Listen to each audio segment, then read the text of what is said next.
Vamos a meternos en el segmento de Famil, como en cada jueves ocurre esto, pero por cuestiones organizativas y demás adelantamos al miércoles esta charla que nos propone Famil, que tiene que ver con el bienestar, que tiene que ver con la salud, que tiene que ver con vivir mejor, básicamente, como propone la gente de Famil. Recuerdo, pasan por las oficinas de Famil, España 3134, se asesoran, los chicos obviamente muestran absolutamente todo lo que es la gran cobertura que propone Famil, que no solo se brinda para Olavarría, sino también La Plata, Buenos Aires, en Rosario y gran parte de la República Argentina. 60 años de trayectoria tiene Famil, así que es una empresa en la que pueden confiar y obviamente en la que van a tener toda la seguridad y el resguardo que se merecen si son solos o si obviamente también quieren hacerlo con el grupo familiar. Bueno, de la mano de Famil y gentileza de Famil, invitamos en esta mañana a charlar a Julia Milán para conocer un poco sobre la musicoterapia, que la verdad es un tema interesante que ha ganado mucha actualidad en el último tiempo.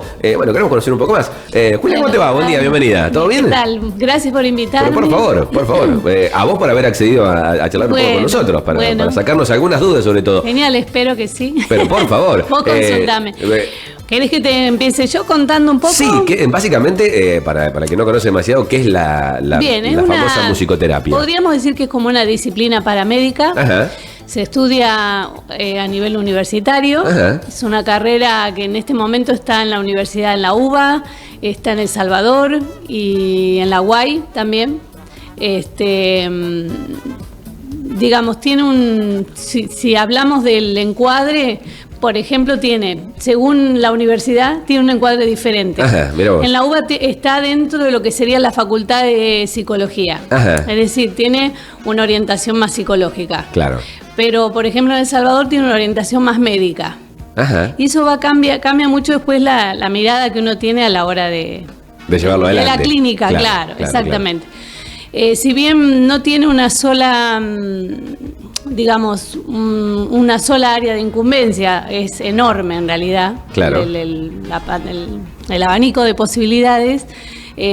Por ejemplo, yo me he orientado siempre a trabajar con niños, pero se puede trabajar con adultos, adolescentes. Bueno, adolescentes también he trabajado también. Bueno, hay todo lo que sea lo médico, que por ahí, por ejemplo, no el espacio donde yo he trabajado, pero se utiliza muchísimo en todo lo que es musicoterapia neurológica. Claro, claro. Bueno, básicamente, uno entiende musicoterapia, entiende como que la música cura. ¿Es un poco así, eso? Un poco así, en realidad no es tan determinante, digamos, como Ajá. que si no el musicoterapeuta no tendría ninguna función, claro. si fuera solo la música. O sea, tiene que haber alguien que esté trabajando de alguna manera con la materia sonora y corporal, porque también se trabaja con el cuerpo, o sea, como toda una cosa más holística. Ajá. Pero en un punto sí, hay algunos enfoques, viste, capaz que has sentido el libro tan famoso de hace unos años que se llamaba El efecto Mozart. Sí. Bueno, sí. Que ese sería una especie de determinismo un poco más reducido de decir, bueno, le pones la música de Mozart y vas a estimular la inteligencia, o sea, todo lo intelectual de la persona.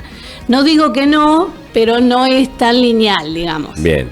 Como que la bajada, digamos, es un poco más amplia. Exactamente. O sea, es cierto que la música, digamos, lo que se ha descubierto cada vez más con las neurociencias, se va como abriendo la mirada de las incumbencias que puede tener la música, afecta a todas las áreas. Es como un arte muy, muy completo, claro. se podría decir de alguna manera. Porque hay un documental que ya tiene unos cuantos años de Sting, del músico, el cantante de Police. Sí. Bueno, que él lo meten como en un resonador y le empiezan a ni siquiera hacer escuchar música, a que recuerde música que para él es significativa. Y van mostrando todas las áreas del cerebro que se activan tan solo con el recuerdo. Es impresionante. Qué bárbaro. Ni hablar cuando le ponen su música. Al punto que se mueven, por ejemplo, las neuronas que tienen que ver con la cuestión motora, aunque él esté acostado. Mirá vos. O sea, con eso quiero decir que despierta todas las áreas del cerebro. Incluso dicen que los músicos tenemos el cuerpo calloso, que es lo que une los dos hemisferios, más desarrollado. Ajá. Por esta cuestión de que interactúa lo motor, lo auditivo, lo visual, lo kinestésico, lo perceptivo. O sea, está todo ahí metido en la música. Bueno, ¿no? Le pone el cuerpo, básicamente, ¿no? Sí, es así. Es literal. Literal. Entonces, bueno, es usar un poco toda esa potencialidad que tiene la música en beneficio de mejorar el bienestar de determinadas condiciones, ¿no? De salud. Pueden ser motores, como en este caso lo que te decía, todo lo que es la musicoterapia neurológica, puede ser salud mental, puede ser, bueno, por ejemplo ahora los niños que están en el espectro autista, los niños con TDAH, o sea, se utiliza, es como muy amplio. Claro. Se utiliza también, por ejemplo, en pacientes terminales, en pacientes que están en estados de coma, por ejemplo, como una terapia que en realidad lo que hace sería como una musicoterapia receptiva. O sea, también un poco trabajamos en lo que sería musicoterapia activa, que es donde el paciente es medio protagonista de la sesión, por decirlo de alguna manera, y musicoterapia receptiva donde está en un papel, en un rol más pasivo, se podría decir. Claro. Nunca es pasivo, porque cuando uno recibe la música pasa todo esto que te estoy contando. Sí, tal cual. Pero bueno. Que de hecho, a ver, nos pasa sin ir a una sesión. A consultarte, por ejemplo, ¿no? Digo, cuando uno disfruta de la música o tiene una sensación por algo, se genera algo en el cuerpo que es algo tremendo, maravilloso. Indescriptible, totalmente. Sí, es algo que no se puede poner con palabras. Totalmente. Es algo, viste, se habla mucho de que la música es como polisémica, o sea, tiene tantas interpretaciones posibles por cada persona, o sea, es tan singular la experiencia que uno tiene con la música. Claro. Por eso también ha sido medio difícil el camino de la musicoterapia armar un formato académico. Claro. Porque la clínica es muy singular con cada paciente. O sea, hay metodologías armadas, pero digamos, lo que sucede es único. No hay una receta como esto que te digo, Mozart. Claro, tal cual. Porque una persona que, por ejemplo, lo primero que hacemos nosotros cuando viene una persona es armar una historia sonora musical de esa persona. Como una bitácora de cuál fue el inicio de su relación con lo sonoro. Desde que estaba en la panza, o sea, si es un niño, por ejemplo, en la entrevista que tenemos con sus padres, vamos viendo eso. O sea, cómo fue de alguna manera acunado por un entorno sonoro. No necesariamente tiene que haber sido una canción de cuna. Me refiero que sí, tal cual. A veces la radio que sonaba en ese momento cuando nació, los gustos musicales de la mamá o del papá o de la persona que cuidó ese ser. Y bueno, de ahí es como que vamos construyendo como un perfil, una identidad sonora de esa persona. Y eso va a ser lo que nos va a ayudar también a después hacer un tratamiento que sea afín, claro, digamos, ¿no? Por eso muchos dicen, música tranquila. No hay en realidad música tranquila o música excitante, si se quiere decir, desde este sentido polisémico de la música. Porque si vos naciste en un hogar donde se escuchaba, no sé, thrash, donde se escuchaba metal, todo música metálica, tal vez esa sea tu canción, tu música tranquila. Tranquila, claro. Entonces, como muy relativo.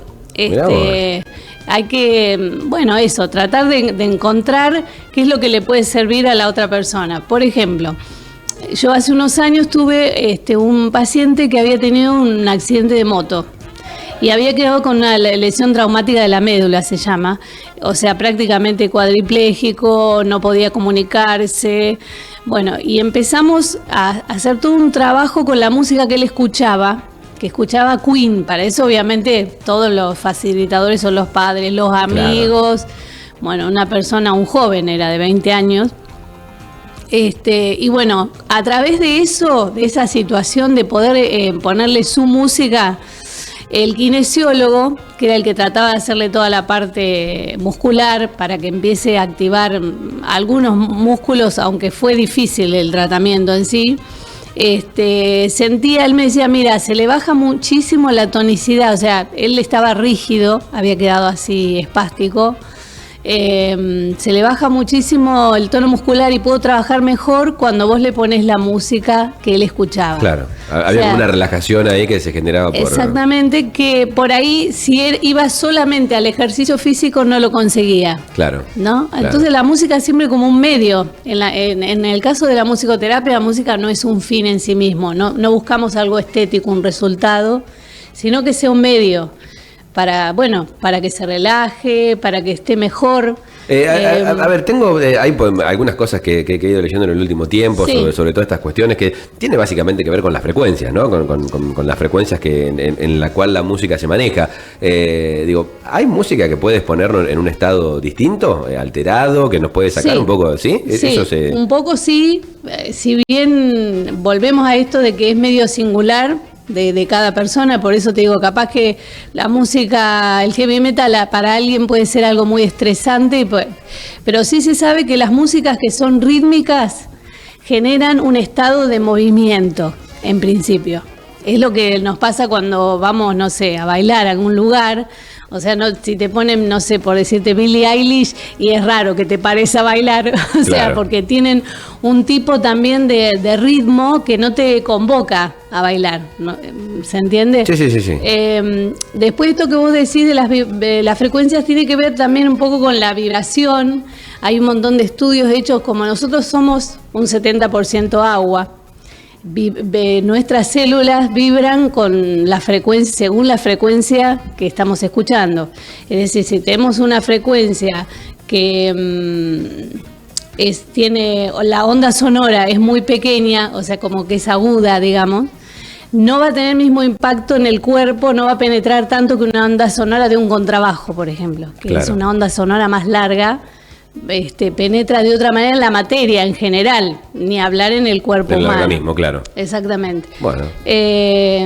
Bueno, no sé, hay como algo de tanto cierto para entonces hablar. en eso, Sí, ¿no? hay mucho. Porque algunos lo miran como una cierta teoría de que dicen, che, mira esto, o se puede manejar, no sé, momentos de la gente o autoestima en la gente con la música, con la idea, ¿no? Con lo que se presenta en una canción. Claro, siempre la idea es que es multicausal, digamos. O sea, no es solamente, si no nos quedamos como en un reduccionismo de que es la frecuencia y el organismo es como una cosa muy unidireccional. Siempre es eso, más el contexto cultural, más la historia de esa persona, más su estructuración psíquica. O sea, es una mirada más holística por ahí del Claro, ser, ¿no? claro, claro. Si no sería esto, como vos decís, si fuera directamente la frecuencia y pensar a la persona como un organismo nada más, sería fácil, porque vos decís, bueno, tal como una especie de medicamento claro, musical, ¿no? De receta que ya está escrita, así que claro. esto es esto, ¿no? Exactamente, Viene por acá. y no. O sea, lo que te funciona con un paciente por ahí con otro puede ser perjudicial. Claro. Yo, bueno, doy clase en el Conservatorio de Música. Mi instrumento es el violín. Me dedico a tocar el violín, toco en la sinfónica, pero toco la guitarra, el piano.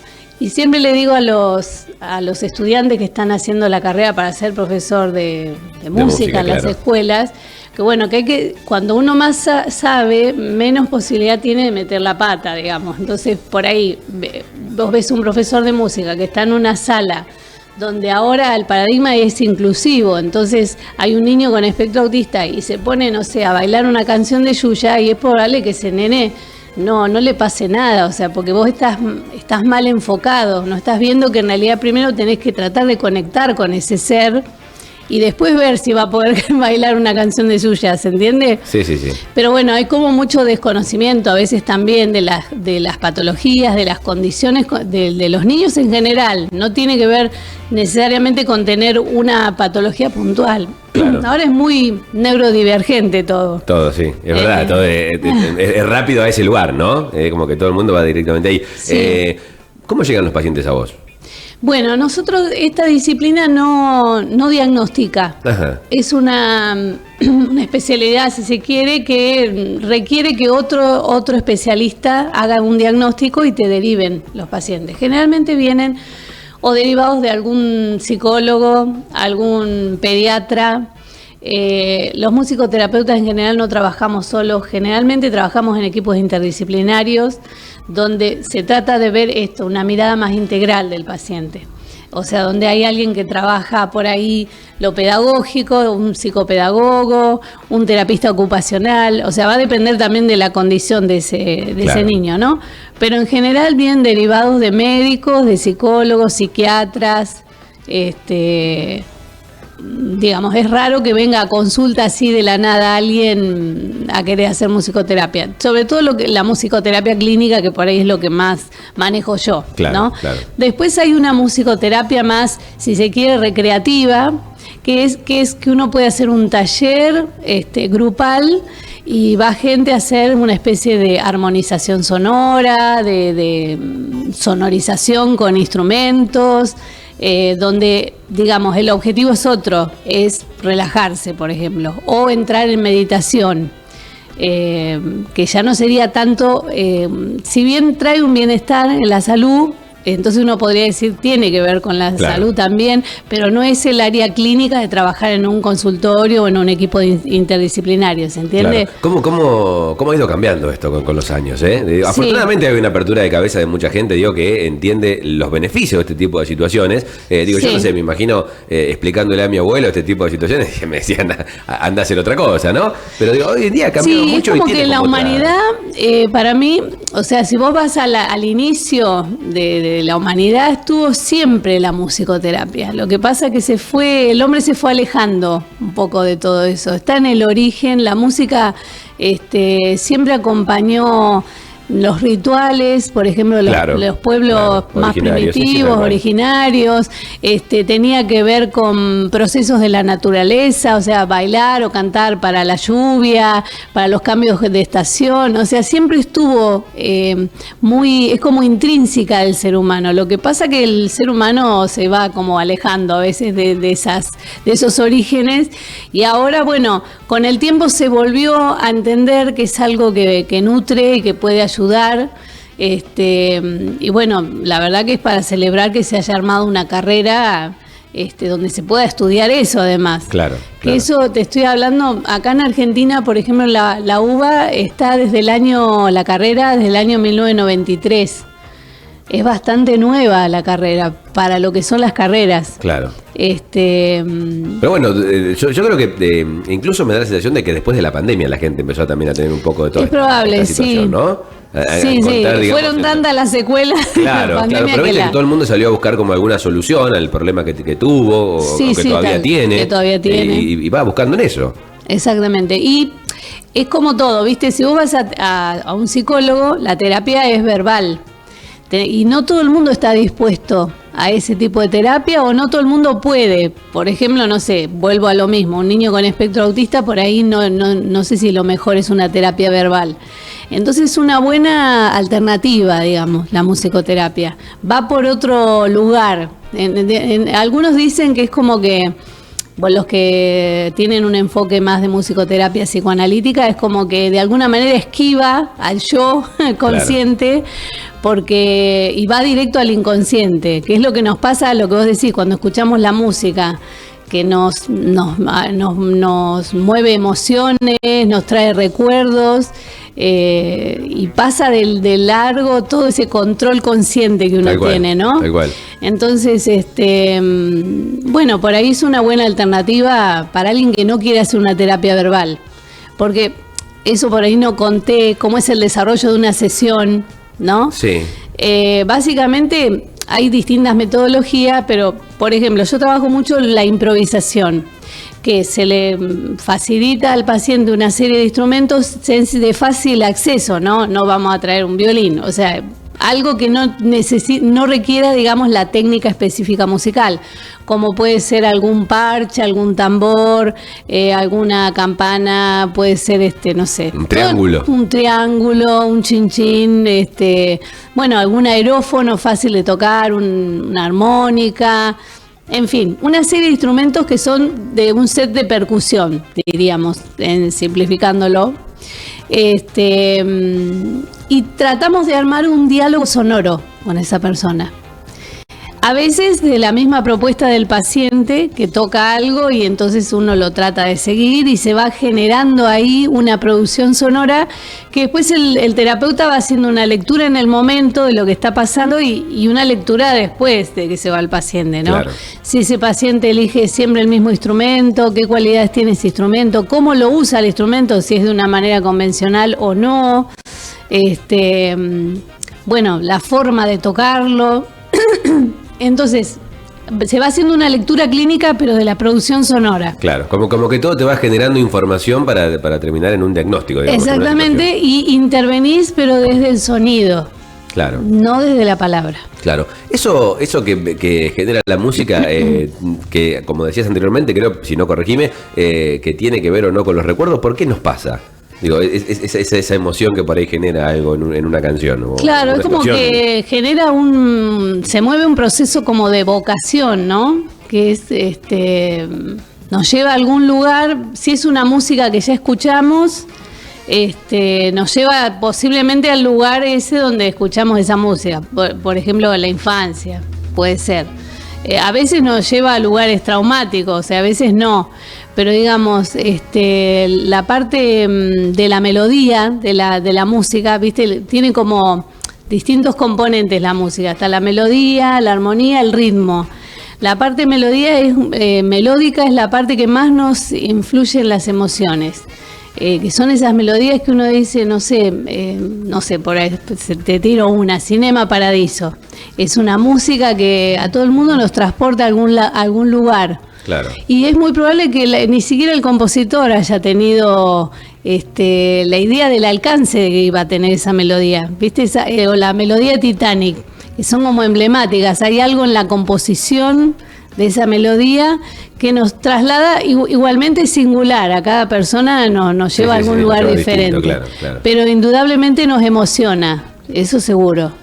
Qué bárbaro eso, ¿eh? Que el cuerpo tenga ese tipo de reacciones, ¿no? Yo la verdad que me quedo sorprendido porque incluso lo vivo, en algún momento medio como que lo intentaba ocultar, hoy lo disfruto. Está bueno, hoy claro. Como que disfruto ese tipo de sensaciones que me genera una canción cualquiera, ¿eh? Digo, puede ser, no sé, de cualquier género, en cualquier momento uno está escuchando algo y por alguna cuestión X te genera algo en el cuerpo, ¿no? Es una situación hermosa. Es hermoso, sí, la verdad que sí. Hay que soltarse. Hay que dejar que eso fluya, que eso vaya, ¿no? Exactamente, que fluya.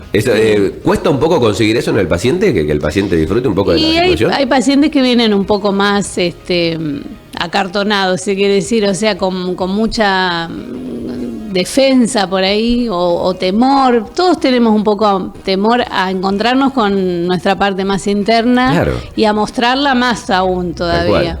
Pero bueno, cuando uno va a una terapia, en definitiva, está abriéndose a eso. A veces tiene clara la decisión, pero cuando empieza le cuesta, digamos, soltarse. O sea, todos decimos en algún momento, la verdad que estaría bueno hacer terapia, pero de tomar la decisión y después realmente es un acto como de entrega en un punto. Uno está entregando su interior a otra persona, ¿no? Entonces, bueno, no es sencillo. Como que no tiene demasiado sentido. Yo tenía algún amigo en un momento que iba y medio como que mentía. Como que no tiene demasiado sentido lo que te está haciendo, ¿no? Vos mismo. Exactamente, es como seguir engañándote. Es medio raro, pero bueno, en esto entiendo que la música, digamos, es distinto porque aflora algo, ¿no? Digamos ahí Claro, es lo que te digo, como que te esquiva de alguna manera todo ese control más consciente. Y te lleva, un poco no te digo que te arrastra, pero sí, te lleva sola la música. Y más si vos lo que estás tratando es que ese paciente, él arme su propia producción. O sea, que no sea un otro. Por eso te digo, la musicoterapia está más activa, donde vos buscas eso, dialogar con esa persona desde el sonido. Y está la musicoterapia más receptiva, que es cuando uno dice, bueno, me voy a poner música para relajarme, para dormirme, que no significa que uno esté tampoco de manera pasiva, porque uno está haciendo toda una elaboración interna de eso que está escuchando, pero no está produciendo él mismo. Claro. ¿Se entiende? ¿Hay que sacarle a los chicos algún tipo de música cuando son chicos o no? ¿Cómo mirás eso? Yo no soy muy prejuiciosa con ese tema, no. Creo que un poco cada ser se va construyendo según el contexto familiar y cada familia va eligiendo lo que cree que es mejor para ese niño, ¿no? Por ahí no es lo mismo si me preguntás del celular o de la pantalla, por ahí sí te podría decir, hay un montón de estudios de que es perjudicial, pero la música yo creo que no. Va formando en él lo que le llamamos los musicoterapeutas el ISO. ISO es una palabra que es como la identidad sonora de la persona. Entonces, o sea, ¿quién puede determinar que algo es malo o bueno? O sea, posiblemente, por eso te digo, capaz que en una familia algo que es vista por otro contexto como perjudicial o malo, Claro. en esa familia funciona bien. O sea, pasa también a veces con determinadas condiciones, incluso psicológicas, que vos ponés un paciente en un contexto y decís un loco. O sea, esta persona tiene algún problema. Y esa persona capaz en otro contexto funciona muy bien. Claro, es el mejor de todos, ¿eh? Claro, sí, sí, es verdad, es verdad. Es como muy dependiendo de la mirada, relativo, claro. ¿viste? Muy relativo. Pero en cuanto al contenido, a letras y eso, también influye dentro de lo que es el sí, mensaje, yo digamos, que el cuerpo yo no recibe. trabajo tanto con las letras, salvo que eso venga, sea una propuesta del paciente. Bien. Porque es esto, tratar de no mezclar el lenguaje verbal, sino trabajar con la la materia parte prima sonora, del claro. sonido, claro. Claro. Pero bueno, puede ser, me ha pasado con adolescentes que por ahí proponen hacer letras de canciones como una manera también De canalizar ahí. Claro. Exactamente. Entonces, bueno, ahí haces ese trabajo, ¿no? Espectacular. Pero bueno, tiene que ver un poco con cada... ¿Tiene que ser siempre individual, Julia, o se puede hacer no, incluso a veces grupalmente, por ejemplo, en niños, en adolescentes es muy enriquecedora la experiencia, por esto que te digo que vos podés incluso hacer una lectura de los roles que asumen cada paciente Claro. dentro de ese grupo Claro. terapéutico, ¿no? Claro. Y Bueno. Qué lindo, digo, es una charla que daría para charlar toda la mañana, la verdad que está muy, muy interesante el tema, porque es un tema nuevo y que, bueno, uno, viste, van apareciendo informaciones todo el tiempo, Bueno, hay claro. muchos que obviamente apoyan, otros detractores de la situación, Sí. pero se entiende que es algo que ha ido creciendo, reitero, que como vos decís, se estudia ahora, ya tiene sus avales del año 90 y tanto en Argentina, digo, Sí, es sí. algo que hay que tener en cuenta al momento de buscar esta palabra tan utilizadora que es sanar, ¿no? sí, tal cual. Que básicamente siempre el proceso de sanación es un proceso muy de cada uno. La respuesta está en uno mismo. El terapeuta lo que hace es guiarte para que vos encuentres esa Claro. respuesta, ¿no? En el caso de lo que sea, no sé, una patología de un neurótico. También sucede que hay mucho chanta, si se quiere, no sé decir la palabra, que por ahí dice hago musicoterapia y simplemente pone música y bueno, Claro. que te relajes y bueno, por eso te digo, hay Como de en todo. todos los ámbitos hay de todo. claro. Hay Pero de por eso hay todo. que ir a buscar gente que esté certificada, que tenga todos los avales Exactamente, correspondientes para poder hacer esto. Sí. Julia, te queremos agradecer por la visita. Bueno, un gusto, un también. un placer escucharte y obviamente tener un poco de data sobre la musicoterapia que uno tiene por ahí de hilos o de lo que puede llegar a leer, de algún recorte y demás, pero está bueno interiorizarse por ahí un poco más sobre los beneficios y cómo obviamente se realiza todo esto. Bueno, así que genial. muchas gracias por la visita. No, gracias a vos. Bueno, Un gusto. ahí charlamos entonces un poco con Julia Milán sobre musicoterapia, básicamente, que es algo que, bueno, nos ha gustado mucho y que esto tiene la música, ¿no? De maravilloso, que genera cosas, que mueve algo dentro de nosotros que la verdad a veces es verdaderamente buenísimo, liberador, nos transporta a lugares increíbles. Bueno, a eso hay que aprovecharlo de la mejor manera posible. Agradecemos a la gente de Famil, como siempre, por este segmento que nos invita y nos convida en cada semana. Recuerdo, pasen por las oficinas de Famil, España 3134, 51 28 48, o vía mail también se contactan en holabarria@famil.com.ar.